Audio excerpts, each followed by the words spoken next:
Volám sa Barbora, som huslistka a už to ma vlastne predurčuje k určitým problémom s chrbticou, najmä teda s krčnou, ale aj s platničkami.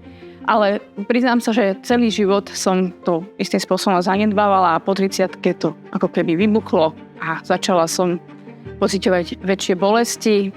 Vlastne dlhodobo som trpela ťažkými migrénami.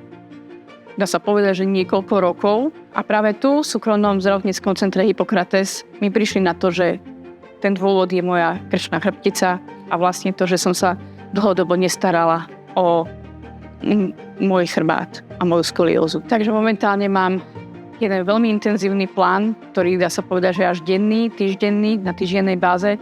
Venujem sa rehabilitáciám, fyzioterapii. Veľmi oceňujem prístup, ktorý je nielen individuálny, ale je veľmi ľudský. Naozaj je až taký osobný, by som povedala, že je tam ten záujem, cítim tam veľký záujem o to, aký je môj zdravotný stav, ako sa zlepšil, ako som sa cítila.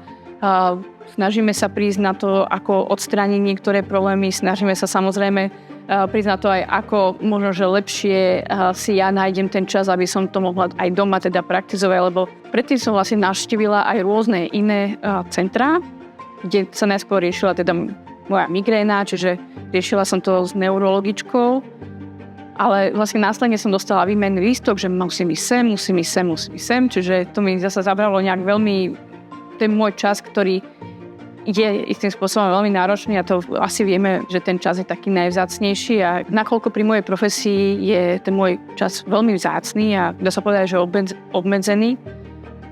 Veľmi oceňujem ten celkový manažment, že vlastne pod jednou strechou nachádzam úplne všetko. Od teda fyzioterapie, rehabilitácií, obstrekov, infúzií, doktorov, naozaj odborníkov.